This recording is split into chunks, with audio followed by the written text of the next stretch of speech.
주님 영광 받으소서. 그때 11 제자는 갈릴레아로 떠나 예수님께서 분부하신 산으로 갔다. 그들은 예수님을 뵙고 엎드려 경배하였다. 그러나 더러는 의심하였다. 예수님께서는 그들에게 다가가 이르셨다. 나는 하늘과 땅의 모든 권한을 받았다.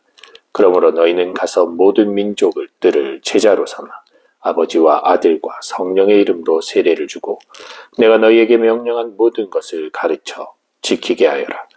보라, 내가 세상 끝날까지 언제나 너희와 함께 있겠다.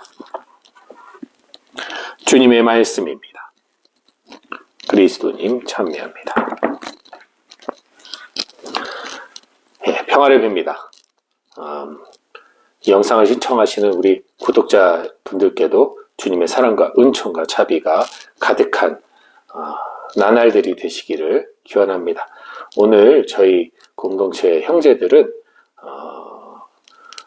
어디 본당에 모금하러 지금 떠났습니다. 그래서 아침에 기도하고 형제들을 먼저 보내고 저는 이제 미사를 남아서 봉헌하고 있습니다. 이렇게 공동체 미사는 매일매일 봉헌되고 있습니다.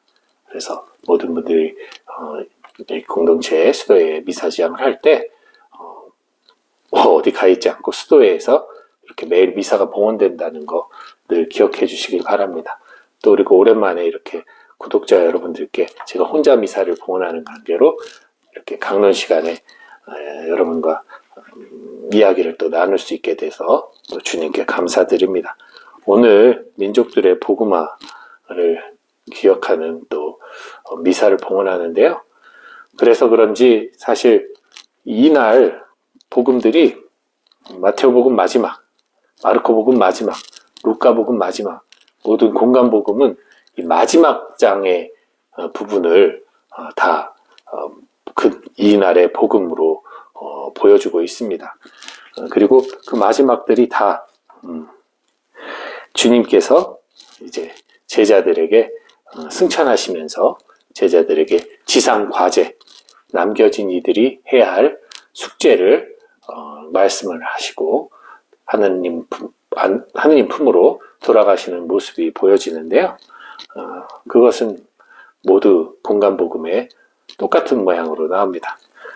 온 세상에 가서 모든 피조물에게 복음을 전하라 라는, 그리고 그를 전할 때 성부와 성자와 성령 삼위일체 하느님의 이름으로 그들에게 세례를 주고 또 그들이 주님의 뜻 안에서 상처 입고 고통받지 않도록 인도하고 지도하라고 가르쳐주고 계십니다. 그리고 특별히 루카복음에서는 성령을 보내주시겠다라고 또 말씀을 하시죠. 그래서 마태복음은 그 삼위일체 이름으로 세례를 주고 또 그것을 이제 그 예수님께서 제자들에게 명령한 것을 지키게 하라. 이것이 이제 그 파송의 핵심이었고, 마르코복음은 여러 가지 이제 기적과 치유를 통해서 제자들이 복음을 선포함에 있어서 사람들에게 주님이 알려주신 해방의 기쁨을 체험할 수 있도록 도우라고, 즉 모든 피조물에게 복음을 선포하는 것에 그 중심을 두었고, 그리고 이 루카복음 같은 경우는 그 선포에 성령께서 함께 하심을 약속하십니다. 그래서 약간의 관점의 차이들이 조금 있어요. 우리가 같은 모습을 봐도, 같은 사람을 봐도 우리가 관점에 따라 전혀 다른, 분명히 같은 것을 봤는데도 전혀 다른 느낌이나 감정을 가질 수 있듯이 마테오와 마르코와 루카는 다른 사람이었어요. 그러다 보니 주님의 선포에 그들이 핵심을 두는 것이 조금 달라요. 마르코가 첫 그 복음사가죠. 선포가 중심이었다면 마테오는 그 선포를 삼일체 하느님의 이름으로 하고 또 그들에게 교육을 시킬 것을 강조하고, 루카복음은 그들이 선포함에 있어서 성령께서 함께 하심을 또 강조를 하시죠. 어쨌든 만민에게 복음을 전함에 있어서 오늘 바오로 사도가 또 하신 말씀이 또 이렇게 눈에 좀 들어옵니다. 뭐냐면 선포를 해요. 그러니까 들은 적이 없는 사람이 예수님을 알 수가 없죠. 그러니까 결국은 누군가가 예수님에 대해서 또 예수님의 말씀과 행적에 대해서 전해주어야 합니다. 전해주어야 하는 사람이 필요해요. 그것이 선포죠, 결국. 근데 그 전해주는 사람이 있다고 해서 또 그들이 과연 또 믿느냐? 이건 또 아니라는 거죠. 결국은 예수님께서도 말씀하신 것처럼 들을 귀가 있는 사람들만 듣게 돼 있어요. 제가 지금 계속 침을 맞고 있는데 그 선생님께서 이제 난독증 치료하는 자격증을 공부하고 계시더라고요. 존경스럽습니다. 이미 의사고 이미 활동하시면서도 또 그런 것들 자격증을 따서 글을 잘 읽지 못하는 책을 난독증 환자들을 도우려고 또 자격증 시험을 보시고 하시는데 그때 이런 얘기를 하시더라고요. 인간이 125Hz에서 1200Hz인가 그 사이에 들을 수 있는 음파의 영역이 있는데 그 단위의 아주 일부분 순간으로 지나가는 일부분이 블랭크가 될 수가 있대요. 예. 즉 그 영역에 있는 소리는 귀로는 들리나 뇌에서 해석이 안 되는 거야. 안 들리는 것 같죠. 근데 이것이 만약에 폭이 크다. 아주 많은 영역이 블랭크가 된다. 그럼 어떻게 되냐면 이 얘기를 분명히 듣고는 있어요. 귀가 있기 때문에 소리는 들어가지만 인풋은 되는데 이 머릿속에서 그것이 전혀 이해되지가 않는 거예요. 그래서 흔히 말하는 말귀를 못 알아듣는다. 아무리 설명을 해도 이상하게 말귀를 전혀 못 알아듣는 사람들 있죠. 아무것도 아닌 얘기인데도 그런 것이 바로 그 영역이 블랭크가 됐을 때 그것이 이제 전혀 들리지 않는다고 하더라고요. 그것이 어떤 음파일 수도 있고요. 그래서 좀 신비하더라고요. 누구나 그 영역이 조금 크게 작게 있는데 이것이 이제 크면 병리가 되는 거죠. 마찬가지인 것 같습니다. 신앙에 대한 복음 선포에 대한 그 말씀이 내 귀에 들려오는데 어떤 사람에게는 그것이 명확하게 그냥 예수님 믿읍시다라는 그 말, 예수님은 당신을 초대하십니다. 구원이십니다. 하느님이 당신을 사랑하십니다. 이 말 한마디에도 마음이 흔들리고 어떤 머리에 어떠한 그 생각이 가득 차서 회개하는 사람이 있는 반면 어떠한 기적을 보여줘도 어떠한 아름다운 말씀을 드려도 어떠한 진짜 복음의 진리를 선포해도 그것이 머릿속에서 제대로 이해되지 않아서 결국 자기 마음대로 해석하고 자기의 그릇된 믿음관으로 주님을 믿을 경우도 있다는 거죠.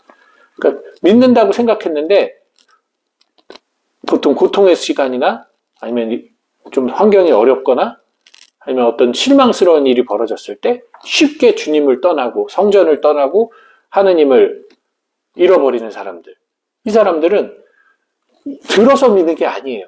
오늘 복음에 나오는 것, 독서에 나오는 것처럼 듣는 것이 그들이 들은 적이 없다는 것입니까? 물론 들었습니다 라고 말을 하잖아요. 들었으나 그것이 내 안에서 제대로 이해되지가 않는다는 거죠. 블랭크가 걸려있는 거예요. 그것이 사탄의 블랭크일 수도 있겠죠. 유혹의 블랭크일 수도 있겠죠. 그래서 그것이 걸려있으면 결국 하느님을 있는 그대로 바라보고 믿는 것이 아니라 세상의 것들을 통해서 그것을 조합하여 나만의 우상을 만들어 놓고 믿는 경우가 되겠죠. 그랬을 때 이 유한한 세상이 변하고 사라질 때 나의 하느님도 변하고 사라지고 말겠죠. 그래서 복음 선포함에 있어서 우리들이 그 사람의 선포되는 이들에게 맞춰야만 돼요. 예컨대 저는 복음을 선포함에 있어서 유기서원서에서는 유기선자들에게 모든 것이 맞춰져 있습니다. 그래서 이 복음 안에 이 수도 생활을 하며 평생토록 수도자로 살아가기로 결심하려고 이곳에 와 있는 수련자들인 이 유기서원자들이 보다 더 주님 안에서 기쁘게 수도 생활을 할 수 있도록 돕는 것. 그것이 저의 복음 선포의 목적이 되겠죠. 예.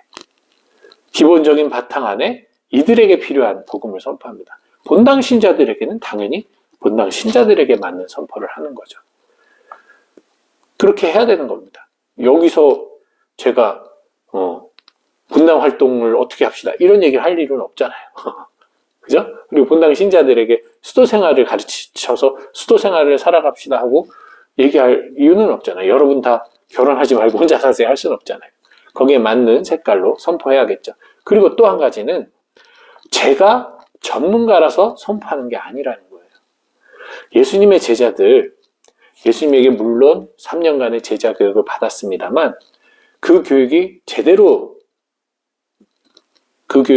이루어지고 그들이 그 교육을 완전하게 이해했다면 예수님의 순환 앞에서, 예수님의 십자가 앞에서 그들이 도망치고 외면하지 않았을 거예요. 그 얘기는 뭐냐면 그들은 학적으로는 준비된 사람들이 아니었어요. 여전히 나약했고 여전히 주님의 뜻을 헤아리지 못했습니다. 결국은 부활하시고 제자들과 부활 이후에 함께 먹고 마시시면서 늘 함께 계시는 주님을 체험하고 그 믿음을 바탕으로 그들은 선포를 할 수 있었던 거죠. 전문가라서 선포한 것이 아니라 주님을, 살아계신 주님이 언제나 늘 나와 함께 하심을, 살아서도 죽어서도 다시 부활하셔서 영원히 함께 하심을 알고 믿을 때 그 확신을 얘기 안 할 수가 없거든요. 그 확신을 내 부족한 입술로도 선포하지 않을 수가 없거든요. 그 기쁨을. 그것은 학적인 게 아니잖아요. 그것은 전문가라서 하는 게 아니잖아요. 그렇기 때문에 여러분 오순절 성령 강림 때 그 모습처럼 제자들의 하는 말이 모든 언어로 들렸다라고 했어요. 근데 과연 그것이 진짜 제자들이 히라브도 하고 히브리어도 하고 라틴어도 하고 막 그래서 된 걸까요? 아니죠. 갑자기 배우지도 않은 언어가 나올 수는 없어요. 그들의 그 선포가 언어를 통과해, 즉 내가 들을 수 있는 인간의 영역을 통과해 하느님의 언어로 들릴 때는 모든 것이 이해가 된다는 겁니다. 그래서 그 중에 그것을 받아들일 사람은 받아들여요. 들을 귀가 있는 이들은 듣게 됩니다. 그러나 그렇지 못한 이들은 아무리 같은 나라 말을 해도 듣지 않겠죠. 그래서 이 선포는 비단 사제들이나 어떤 교사들에게 주어진 것이 아니라 결국 우리 모든 그리스도인, 이미 복음의 선포를 접하고 들었고 그것을 믿음으로 바탕으로 삼고 살아가는 모든 이들이 실천해야 할 지상 과제인 거죠. 예를 들면 우리 구독자 여러분들도 마찬가지입니다. 여러분들이 다 선포하셔야 될 사람들입니다. 어떻게 선포합니까? 나는 아는 게 없는데. 아니, 아는 게 없는 게 아니라 여러분 아시잖아요. 예수님은 하느님의 아들이시고 우리를 위해 순환하시고 우리의 죄를 짊어지시고 십자가에 못 박혀 돌아가시고 그 죄를 물리침으로써 죽음에서 다시 살아나셔서 우리 죄를 없이 하시고 승천하심으로써 우리들이 장차 세상을 떠나 하느님 나라에 들어갈 때 그 살 곳을 마련해 주신다라고 약속하셨음을 우리는 들었고 믿고 있습니다. 그것을 여러분들이 선포하는 거예요. 어떻게? 말로만이 아니라 여러분들의 삶의 모범으로 또 여러분들의 적극적인 여러분들이 못하면 아는 사람들에게 그 선포를 잘하는 사람들에게 이끌어 주셔야겠죠. 뭐 기왕이면은 제 영상을 좀 소개시켜 준다거나 하면서 사람들에게 복음에 대한 진리를 알려주는 것도 좋은 방법이겠죠. 여러분들 많은 좋은 이야기들 많이 들으실 거예요. 어느 신부님 거 이야기 듣고 어느 신부님 거 이야기 듣고 뭐 이러면서 강론 듣고 많이 하실 거예요. 왜 그것을 여러분들 마음속에만 쌓아두려고 하세요? 그런 거 마음에 쌓아두고 사용하지 않으면 그거는 벌받는 행위입니다. 복음에도 나와요. 내 달란트를 땅에 묻으면 주님한테 혼나요. 쓰셔야 돼요. 좋은 건 다 들어놓고 나는 할 줄 몰라서 라고 생각하시면 안 돼요. 전 신부들이나 알아서 하겠지 하셔도 안 돼요. 다 해야 됩니다. 모두가. 그러지 않으면 사람들의 마음이 움직이지 않아요. 들을 귀가 있어도 듣지를 못하는 거예요. 얼마나 안타깝습니까? 들을 귀가 있는데 준비가 돼 있는데 정말 값어치 있는 사람이 될 수 있는데 아무도 봐주지 않는다면 이 얼마나 가슴 아픈 일입니까? 그래서 아는 사람들끼리만 모여서 옹기종기 모여서 사이좋게 주님에 대해서 이야기하지 마시고 정말 모르는 이들에게 말로, 행동으로, 태도로 선포할 수 있는 이들이 되도록 우리 모두 힘써야 됩니다. 네. 저도 단순히 영상뿐만 아니라 밖에서 제가 할 수 있는 저의 소임 안에서 많은 이들에게 복음을 선포하도록 노력하겠습니다. 뭘 아는 게 없어요. 저도 여러분과 다를 게 없습니다. 무식하지만 어떻게 하겠습니까? 주님을 만나버렸는데요. 그리고 주님의 말씀을 들어버렸는데요. 그러니